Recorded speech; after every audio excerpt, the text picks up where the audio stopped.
Aloha, mamas. Welcome to episode number 9 of the Mama Mindset podcast. This one I'm going to call Daughter, Water, and Trees. And I'll get more into what the inspiration was behind those concepts and that name in a couple minutes. And I am probably so excited, just like all of you. March is Women's History Month, and we celebrate women all the time, and the fact that we are women and mothers and visionaries and artists and creatives and all of the other titles and roles that we are now claiming, and the crown that we wear and the way that we polish each other's crown, whether it's the sweat through a workout that we're doing or the grit through the daily grind, which we're also changing the narrative around the daily grind into the things that we get to do and the colorful chaos that we get to be immersed in every day. And I just feel so much growing mama momentum with this movement and mama mindset, and with your decision, your choice, your commitment to pivoting in your mindset and cultivating and harnessing that most powerful tool within you of your mindset, and honoring that mama tuition, that intuition, that supernatural sixth sense superpower that was embedded into your DNA before you were even born. And that is coming alive so much more in your chapter of motherhood. And it is there to guide you and prosper you. And I also feel compelled to say that something in my own life, and something I desire for you too, is I love the concept of grit and hard work and pushing through things. And, that applies a lot to our labor process, and kind of the 2 episodes before this, in claiming and owning the trauma of our birth stories and the beauty of that trauma. But what I'm really valuing these days is commitment. And commitment is this peaceful place from which we're showing up, we're nourishing, we are in flow with our feminine energy. And I think that is what is so powerful, so beautiful, so compelling about a woman, is that she is grounded, she is strong, she embodies strength and creativity and humor, and she soars all at the same time. And that, when she is plugged into her feminine energy, when she is comfortable there, when she is claiming that, she's committed to herself and she is in her element. And I think that's a lot like a tree. I feel I've always really resonated with trees. My favorite book growing up, and still among my favorite books, is The Lorax. I love it so much. I made my children watch it. And of course, thankfully, they like the new Lorax movie and the old one, which will always be a classic. And as a little girl, I always used to imagine some of my wild daydreams involved having this really cool weeping willow tree. I imagined it living by a stream of water that was kind of going along and really peaceful. And then there was just this, I imagined like a little canopy for myself and I could have this little room and read inside this weeping willow tree, where it would be shaded, but still a lot of sunlight would come through, and there would be all these beautiful vines, hanging down from the greenery that comes with the weeping willow, and just this secret little room where I could go and be. And that was my inner introvert as a little girl, just speaking and calling to me and my future self, and my love of children's books and my love of writing. And I can see all of it coming through. And I think what I loved about the weeping willow tree, and I still do, is its name. Even, we might think weeping willow, it's kind of somber, kind of sad. I think of it as weeping with the joy and the beauty of the nature that surrounds it, living next to a water source and just drinking that up and nourishing itself all the time, having its root system go down into the earth and be extensive. And what you don't see underneath, like the power and the glory and the strength of a woman that you don't see from the outside, when she has roots, which the roots come when you're committed to yourself, when you are coming and you are cultivating your mindset, be it here in mama mindset or whatever way that nourishes you. That is you being committed to growing your roots. And when you do that, it's not what is seen, but what is unseen. And that cultivates your faith. It allows you to pivot from forcing yourself through every day and the grind into a faith and into a flow and into knowing that you're grounded, you feel that strength, you believe that the earth supports you underneath you, you know that below the soles of your feet and your physical body, you are strengthened by so much where you came from, where you are now, where you're going. And it's all part of your root system.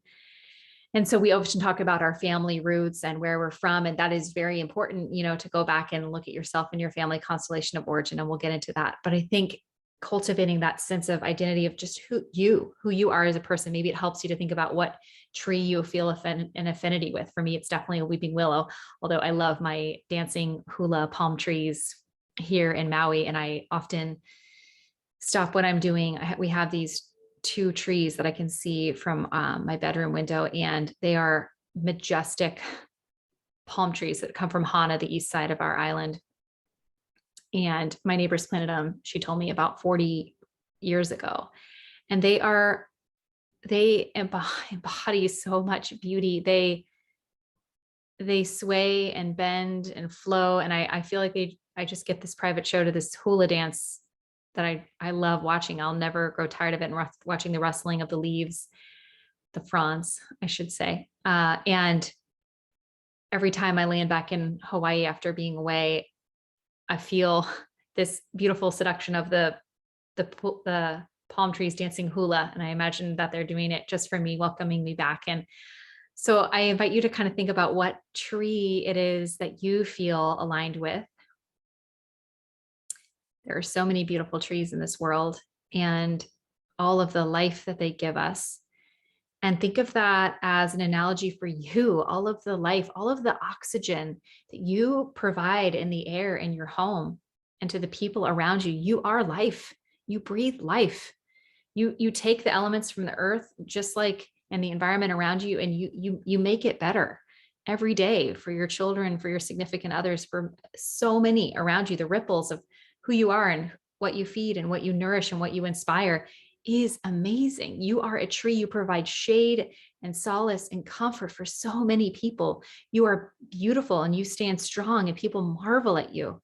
You endure through seasons, even when you become barren at times, through different seasons when trees shed their leaves, and you've been stripped of things that were important to you, or you've been through persecution or hard times. There are different branches that have been hacked off, or parts of you have been challenged. You regrew, you blossomed again. You became a wounded healer. And I will love to talk about that more too.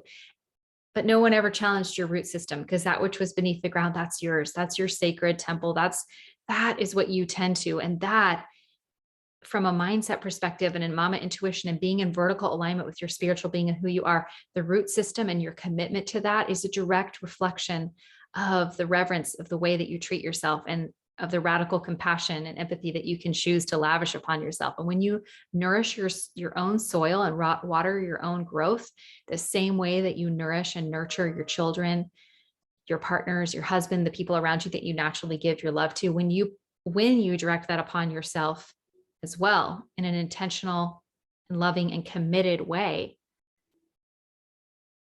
those seeds grow, and that momentum builds, and your creative side, your artistic genius, the inspiration that is waiting to divinely flow from you, those dreams that have been divinely dropped into you, they start pouring out of you, and you start living more boldly for yourself, and you start claiming things for yourself. You start accepting compliments, and you come into that 2.0 version of yourself.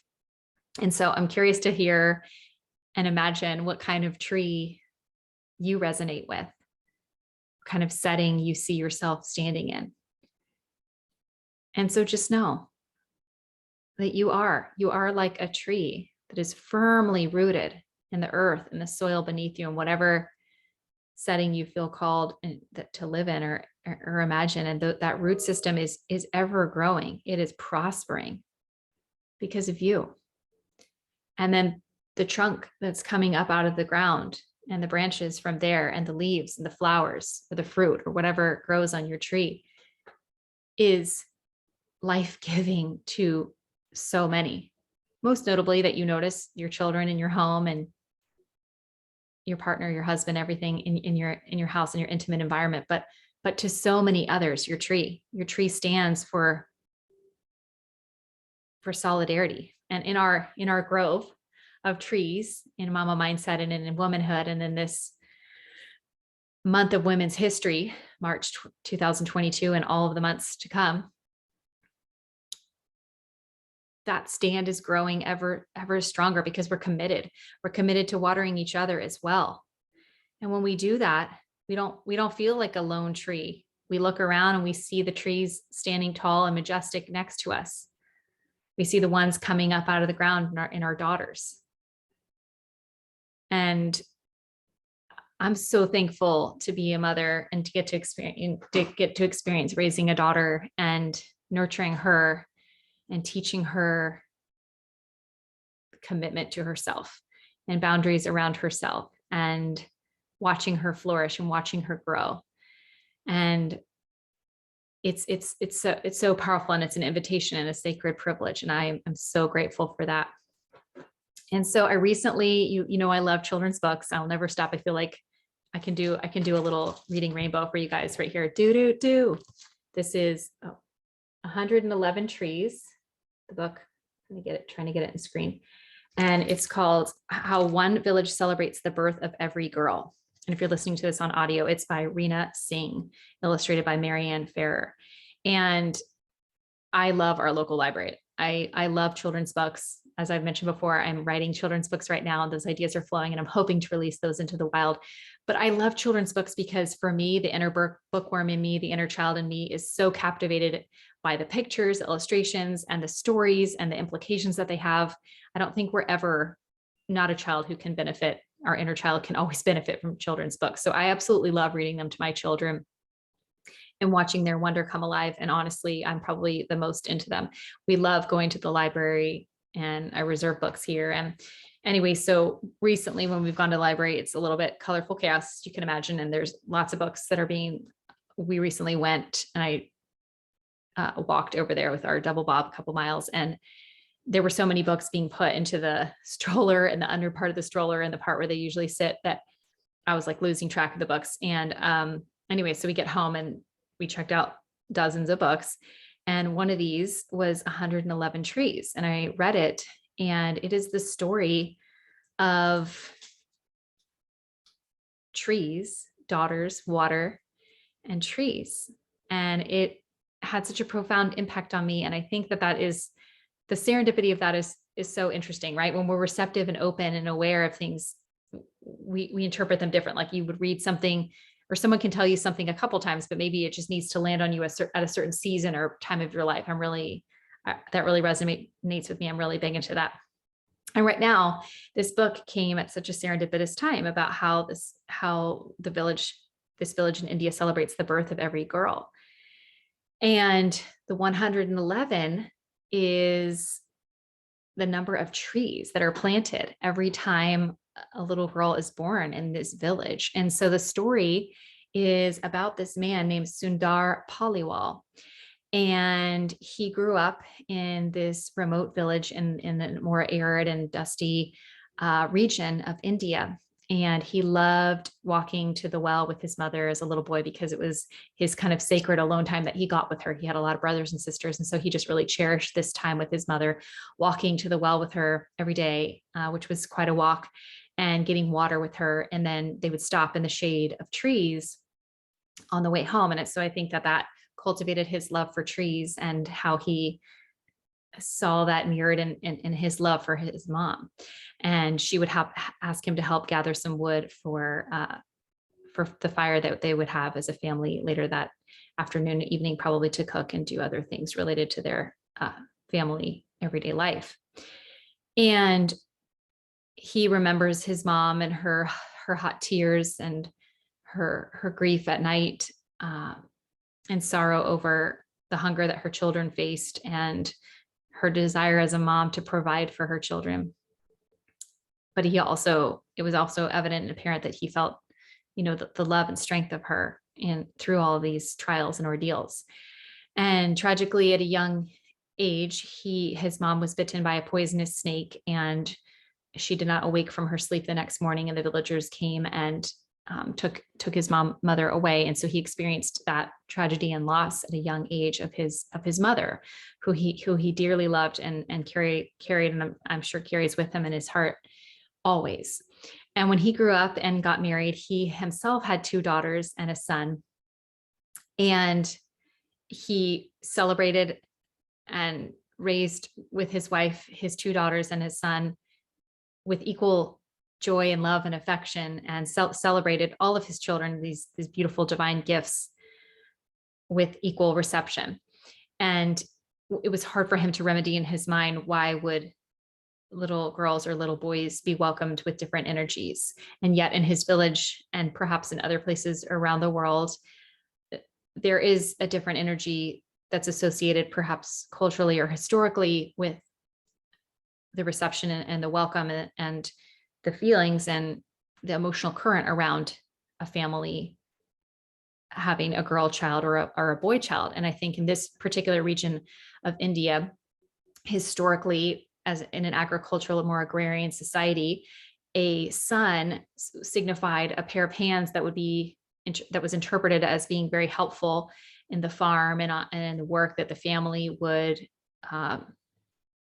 endure in their life. And so they view that as a blessing, that there was someone to help them and that there was someone to take care of the parents in the old age. And of course, we know that women are capable of working on a farm and taking care of parents in the old age, but this is just honoring the historical perspective and what was indoctrinated into the minds and passed down from generation to generation. And so the birth of a son was often met with a joyous celebration and, warm energy and just a general positive feelings and vibes. Whereas the birth of a girl was often met with silence and more of a somber occasion, because the parents in that region of the world and in this village knew that they likely might not have money to educate this daughter, and that they would have to find ways to come up with the money for her dowry, which they would one day give to the groom's family who their daughter would marry. And so there was a lot of social stigma and a lot of societal pressure around having a daughter. And I think that weight contributed to the way that the parents felt. And I'm sure that many parents, privately very much celebrated daughters. And so it's not a blanket statement at all. It's just more of a historical context meant to illustrate the different dynamics that went into this and that have played out through generations into towards the present day. And so this man, this little boy, now man and now father, named Sundar Paliwal,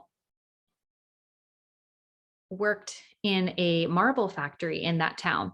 And he noticed the growing deforestation, kind of like his village's version of the Lorax, where he was noticing the economic impact of the marble industry and how it employed a lot of men, I'm sure, in his town and village, but the depletion of the natural resources and stripping of the landscape and the unwillingness of that corporation and that industry to reinvest in the land. He had asked them to plant trees, and that request was denied. And so the growing chasm in his soul of trying to provide a livelihood for his family with this steady job, but his love for his land and his homeland and where he was from and his pride in it and his connection to the land and the trees that he had grown up with, the trees that he associated with the shade and his mother's love and her roots, and what that had done for him as a little boy, that impacted him so much that he chose to leave his job. And he wanted to make a difference for his generation and for those to come, and his son and his two daughters that he was raising. And so he ran for the equivalent of the village president or the village city council and the mayor, if you will, and he won that election. And he was 1 year into that role when his oldest daughter tragically died of dehydration after a short illness. And as a pediatrician and someone who's worked with children and seen how there's a fine line between mild, moderate, and then severe dehydration in the body's capability to adjust hemodynamically to ongoing fluid losses. And dehydration is a very, very serious condition when it gets extreme in any country in the world, and especially where there's lack of access to medical resources and different things that we can do to remedy and resuscitate and fluid and hydrate these patients that are hemodynamically unstable from severe dehydration. So it weighed heavily on my heart to read that part of his story and the grief that he experienced with the loss of his oldest daughter. And he, in the book and in the story, he spent 12 days alone mourning her death and the grief of that and the gravity that had on his soul. And on the 13th day, when he emerged, he planted trees and saplings in her honor and imagined that these trees would live on for hundreds of years, and that they would, similar to the trees that he loved and cherished and treasured with his mom, they would grow and they would flourish and they would live on, and his daughter's spirit would live on in them. And so from that powerful experience and from that connection to nature and trees, he started to ask more deep spiritual questions like, why just my daughter? Why not all daughters? And so he took a stick or some type of writing instrument and wrote in the sand. I like to imagine the sand or whatever ground he had, 3 lines, because 3 things came to the forefront of his mind. And it was daughter. For 1 line stood for daughter, 1 line stood for water, and 1 line stood for trees. And juxtaposed next to each other, those 3 lines were imprinted in his mind as 111. And so with the power and momentum and love and admiration of women and that had impacted his life and his mother and his daughter and his own wisdom and his own beauty as a man and the harmony that he had knowing the power of women, he proposed to his village that for the birth of every girl, 111 trees be planted in their honor. And what a profound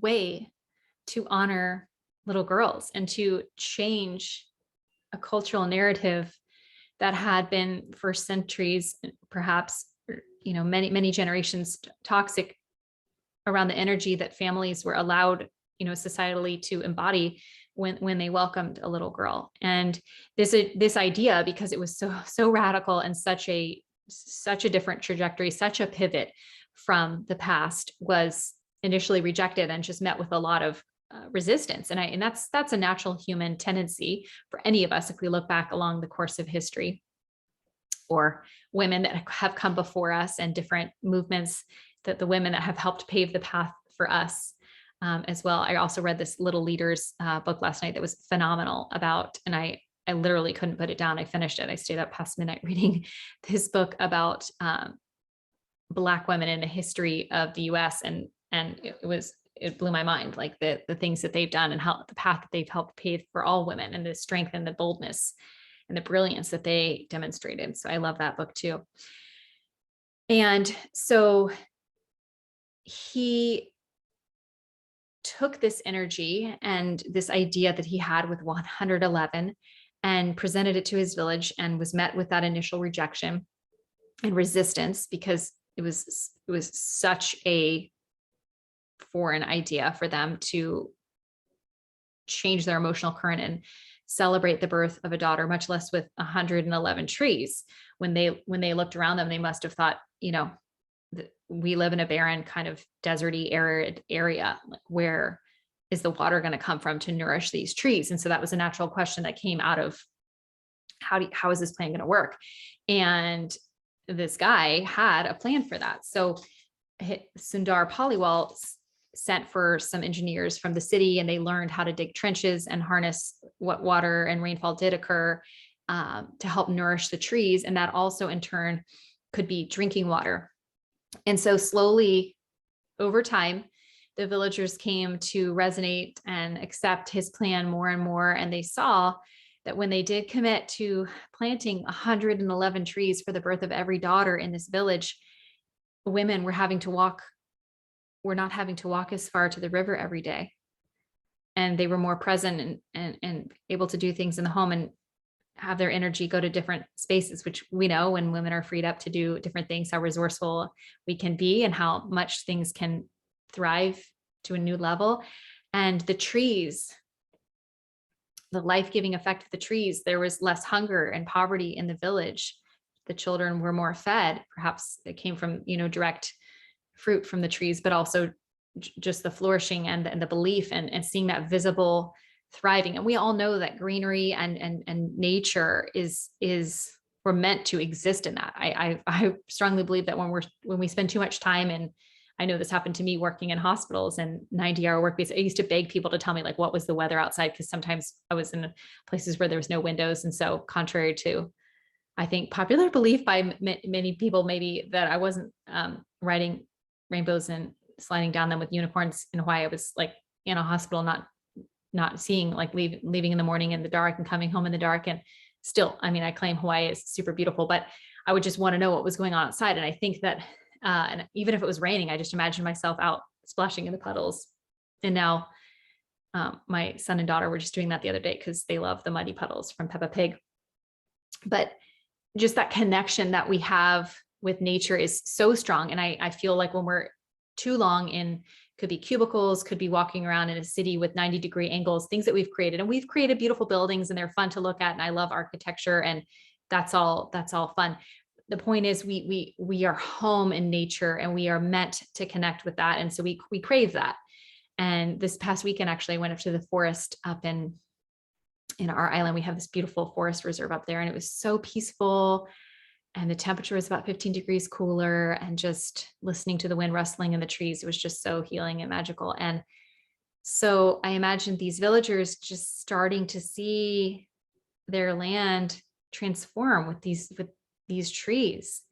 And so over time, the villagers started to buy into this concept more and more and more, and they learned how to water the trees. The women learned how to cultivate and grow aloe vera plants, and that the aloe portion of those are a natural deterrent for termites and the different termite diseases that might infect trees and affect their livelihood. So that was some innovative ways that the women were able to help keep the growth and the health and the prosperity of the trees going, and for them to keep thriving.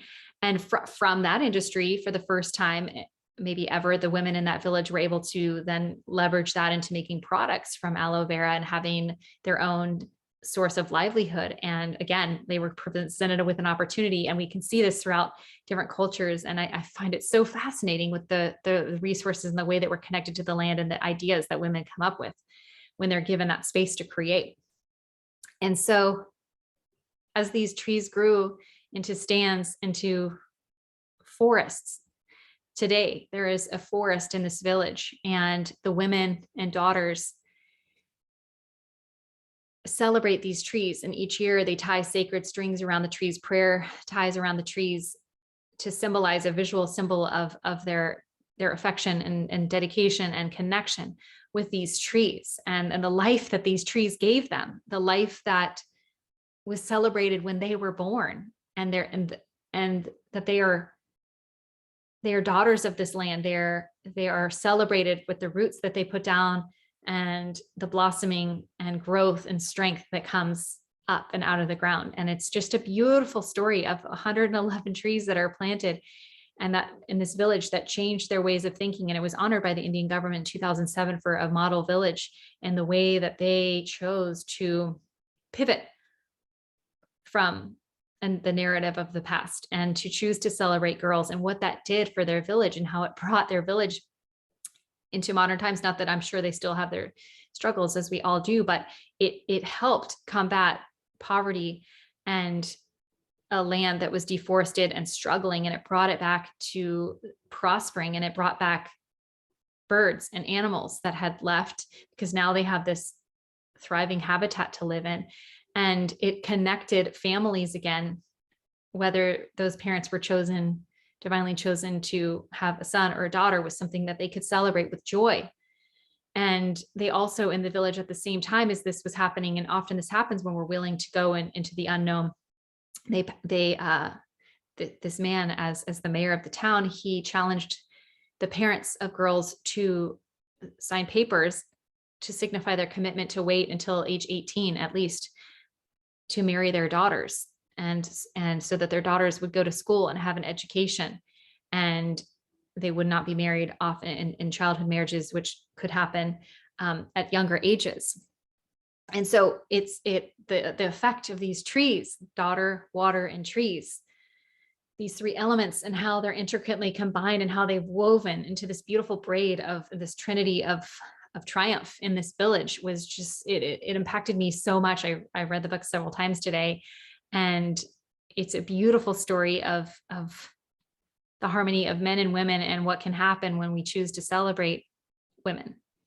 All children should be celebrated. All humans should be celebrated. And when the feminine energy is allowed to harmonize and flourish in the soil of society, what that does, how powerful that is, how that sets us free, and how, I think I've mentioned this before, I think as mothers, we have this desire for our children to have roots, but also to have wings. And I think in the shade of our tree, as we nurture them, we provide that. We provide the roots and the nourishment for them to grow, and for them to thrive, and for them to feel safe, and for them to feel secure. And we also provide, and are, the jungle gyms and the fort builders and the pillow fights. And I was just building a fort castle just before this at like midnight tonight. We were drawing out plans for a castle in crayons and then making it happen. And we provide, as the trees, the shade for them to grow and play and go and come back, almost like the giving tree, right? We always find new ways to reinvent ourselves as our children are growing through different phases and stages and ages of their life, where we are that tree. And we provide for them branches on which to climb, and then take leaps of faith in different ways that they do in life, from the first time they swing by themselves and they're so proud to pump those little legs, to trying their hands at engineering and building things in the tree, to then taking leaps, which we hold our breath, but we're so proud of them, like those mama birds pushing them out of the nest. And so I think we are trees, and daughters, and water, and tree. And what a fertile way to look at the beauty of women, and our souls, and our creativity, and our groundedness, and our connection to Mother Earth. It's often called Mother Earth, I think, for that reason, because we all feel nurtured by the earth and the elements that give us life, and that the Creator chose to weave into this earth, the womb of the earth. From the soil comes trees, and from trees comes life and oxygen and all of the things that we need to breathe and enjoy. And trees often make us stop and marvel. I mean, we all travel to different parts of the world. The redwood trees in California, or the oak trees in your street. I grew up in a beautiful section outside of Orlando called Winter Park. And when I think of Winter Park, or when I describe it to people, and what I feel in my soul, is two trees. One of them, actually three trees. The first is oak trees, because they're beautiful brick streets that line this town that I grew up in, and all of them are, and I would drive down them and just love it, are these beautiful oak trees that just line all the streets. And they're old, and they're grandiose, and they're homes to so many things. And these trees have witnessed generations of Floridians and different animals, and the Spanish moss grows in them, and the way it hangs down is just so mystical and whimsical and beautiful. Here in Hawaii, they call the moss Pele's beard, and it's like super coveted and revered here, and it is humorous to me, and I love it. We actually have some on our back fence. But growing up in Florida, the Spanish moss is there, it's everywhere, and it's so beautiful. And the second tree that reminds me of home and where I grew up is the cypress tree, and these knobby knees that you have to kind of watch for in the grass, because they grow next to the water, and they flourish there, and they grow to such great height, and they're home for all these birds as well. And they're so beautiful, and they don't obscure the view of the lakes that dot the landscape of Central Florida, where I grew up, in the lake that I call home on the lake. And the third trees that I think of are these orange and tangerine trees that grew up climbing with my sister, and that were part of the landscape of Central Florida as well, with wild peacocks running around it. So much of my childhood is centered around trees, and my love for truffula trees that Dr. Susan of the Lorax brought to life in all of our minds, and the trees that we've experienced traveling different countries around the world, and the trees where you live. What trees bring to life your imagination and connect you with nature? And I think this is all an invitation, and this book just has been sitting upon my heart, and it's what I wanted to share tonight, just as a mirror, a pond of self-reflection for us to look in at you, at the majestic tree that you are. You are so valuable. You are a resource that can never be reproduced. And from you, so much life has come.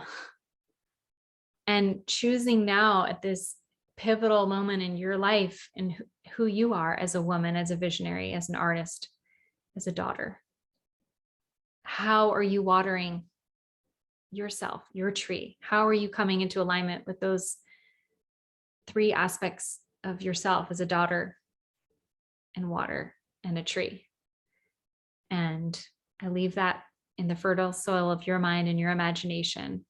And please, if you want to talk more about the trees that you loved to play in, or that you imagine yourself in, or what you see yourself in, you can email me at aloha@mamamindset.com.